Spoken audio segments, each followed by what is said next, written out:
Big names వాళ్ళు, big names, but కానీ వాళ్ళ కోసం ఎవరు వెళ్ళా. అదే ఎగ్జాక్ట్, అంటే వాళ్ళు తెలిసిన మన స్టార్స్ కాదు కదా ఫ్యాన్స్ వెళ్ళడానికి. తెలిసినా కూడా ఇప్పుడు మీరు ఫాస్ట్ అండ్ ఫ్యూరియస్ ఈ సిరీస్ ఉన్నాయి, అవును, you don't go there because of ఫలానా రాక్ ఉన్నాడు, డ్వైన్ జాన్, దానికి వెళ్ళట్లేదు మీరు. అది స్పెక్టకల్, అది వెహికల్స్, చేజెస్, యాక్షన్, ఇది అది. సో అప్పుడు ఏంటి, మీకు తెలిసిన యాక్టర్ ఉండొచ్చు కానీ వాడి కోసం సినిమాకి వెళ్ళటం మానేశారు హాలీవుడ్లో. అది నేను చెప్పేది. You know, so true, yes. So ఇవన్నీ I honestly believe Raj Kumar లేకపోయినా కూడా ఈ సినిమా ఇంతే ఆడుతుంది. ఆ ట్రైలర్ బట్టి, దాన్ని బట్టి రాజ్ కుమార్ బదులు ఆ రేంజ్లోనే ఏ యాక్టర్ ఉన్నా కూడా మోరల్లెస్. అదే మీరు ప్రభాస్ ఉన్న సినిమాలో మీరు ఎవరినో పెడితే ఆడకపోవచ్చు, అది నేను చెప్పేది. అది ఎందుకంటే దాని డిజైన్ కూడా వేరే ఉంటుంది. అవునవును, అందుకే ఆటిట్యూడ్ అసలు ఆ మోడల్ మారిందా అని అడిగింది కారణం అదే. బికాస్ ఇంతవరకు మనకి తెలిసి మన స్టార్స్ ఎలివేషన్స్ లేకుండా స్టార్స్ అయి ఉండి బట్ ఒక ఎంఐ మిషన్ ఇంపాసిబుల్ సిరీస్ లాగా లేదు ఒక ఇలాంటి వాటిలో చూసిన సందర్భాలు చాలా తక్కువ. బికాజ్ మామూలు మన సినిమాలో హీరో ఊరికే ఇలా తల తిప్పితే కూడా దానికి ఒక ఎఫెక్ట్, ఇది ఒక స్టార్ హీరో. అలాంటిది showing them like normal people వచ్చింది అలాంటి సినిమా. అసలు ఒక రుద్రమైన నాకు గుర్తుంది, చిరంజీవి గారు నార్మల్గా మెగా స్టార్ అయ్యింది. డెఫినెట్గా ఐ ఫీల్, అంటే ఇప్పుడు బాలచంద్ర గారు ఉన్నారు, అఫ్ కోర్స్ బాలచంద్ర గారు ఈ టైంలో తీయలేదు అలాంటి విశ్వనాథ్ గారు, ఆఫ్ కోర్స్. నాకు తెలిసి వెన్ టైమ్ సాగర్ సంగమం ఆ టైంలో తీసినప్పుడు Kamal Haasan image would have been very different. అప్పుడు వచ్చిన కమల్ హాసన్ ఫిలిమ్స్కి సాగర్ సంగమంకి ఏమి ఏదో ఉండదు.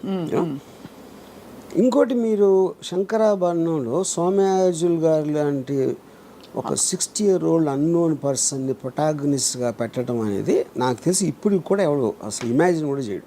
అలాగే ఒక అంత పొడుగ్గా ఉండి ఆల్మోస్ట్ యూనో డస్కీ కాంప్లెక్షన్తో మంజు భార్గవి గారిని హీరోయిన్గా పెట్టడం కూడా ఎవరు ఊహించుకోలే మీరు అన్నట్టు.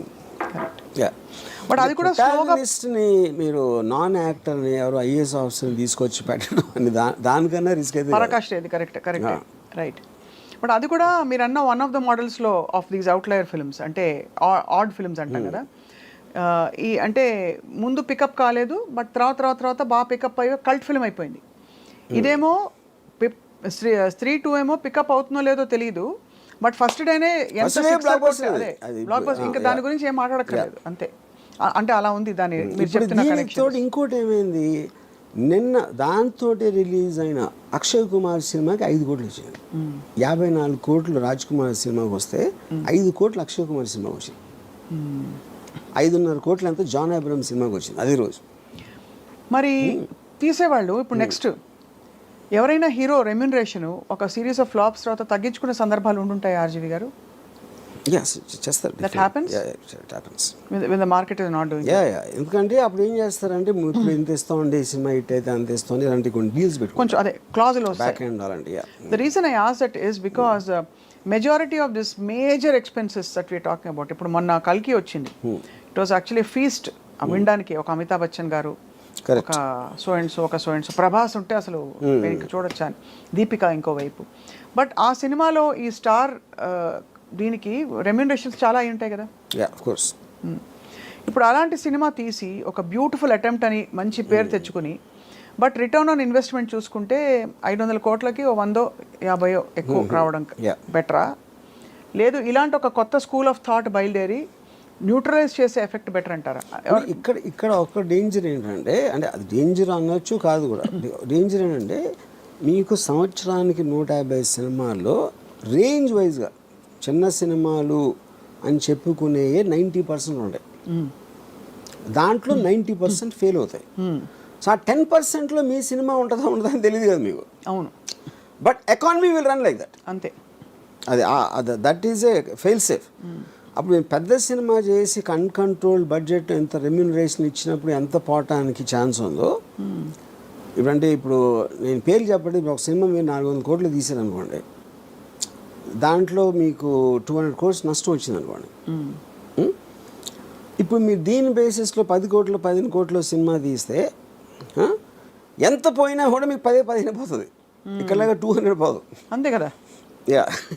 అంతే, రిస్క్ ఇస్ లెస్ అంటే బట్ కొడితే జాక్ పాట్ కొడితే ఇంకా తిరుగుంటుంది అది. బట్ ఆల్ ద సేమ్ ఈ హీరోలందరూ వాళ్ళ రిస్క్ కూడా ఒక సినిమాలో ఎంగేజ్ అవ్వడం ఈజ్ వెరీ హై బికాస్ వాళ్ళు తొందరగా పీక్ అయిపోతారు. ఆ తర్వాత దానికంటే ఏదైనా తక్కువ ఇస్తే చూసుకోరు. చచ్చినట్టు ఆ లీగ్ ఆఫ్ మార్కెట్లోనే ఇప్పుడు ప్రభాస్ వచ్చి సడన్గా మంచి ఒక ఇలాంటి ఒక 127 hours లాంటి సినిమాలో ఆర్ సంథింగ్ చేస్తారా అంటే whether people will digest, whether he'll take that risk we don't know. He's compelled to work now in very very big projects. దానికి రీజన్ ఏంటంటే 127 hours ఈ లెక్క థ్రిల్లర్ అనుకోండి ఏదో సంథింగ్. ప్రభాస్కి డబ్బులు ఇచ్చేది not about the story, not about that. అతను స్క్రీన్ మీద హై స్పీడ్లో వస్తే అంతమందికి ఎక్సైట్మెంట్ వస్తుంది అనేది కాస్టింగ్ ఫ్యాక్టర్. అది that is what super stars are suppose to be. అప్పుడు అలాంటి మూమెంట్స్ ఉన్న స్టోరీనే వాళ్ళు ఎన్నుకుంటారు.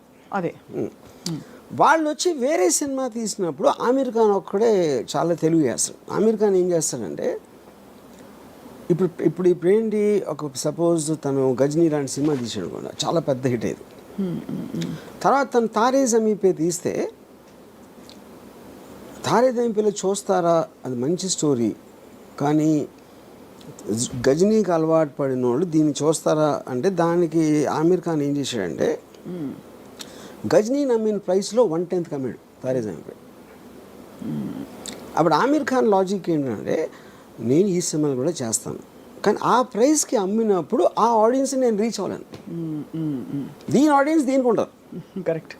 యా, అప్పుడు ఏమైంది, గజనీ కాస్ట్ 40 crores అయితే ఇది 5 crores అయింది. 5 crores అయ్యేటప్పటికి ఇది కూడా 60 చేసింది.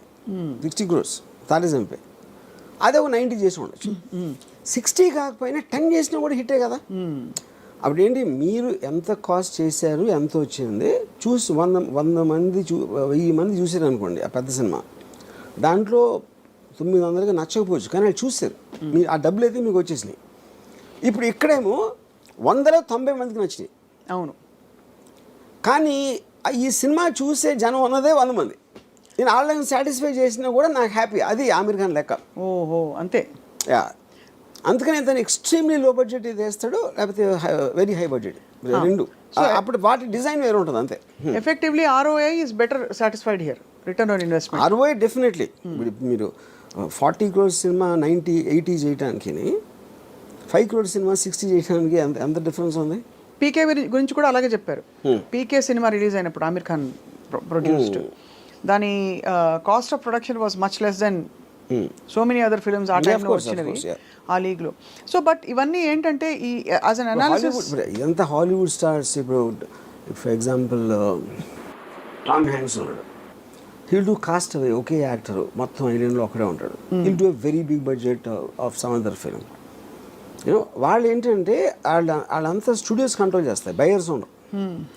ఈ బయర్స్ మీడియేషన్ లెవెల్లో ప్రైసెస్ అనేది ఇది అయిపోతుంది. అప్పుడు PVR జానేతు జానేనా సినిమా, అదే ఒక 5 కోట్ల సినిమా, ఆమీర్ ఖాన్ మేనలుడు, ఆమీర్ ఖాన్ ప్రొడ్యూస్ చేశాడు. చాలా ఆమీర్ ఖాన్ ఏం చేశాడు, అది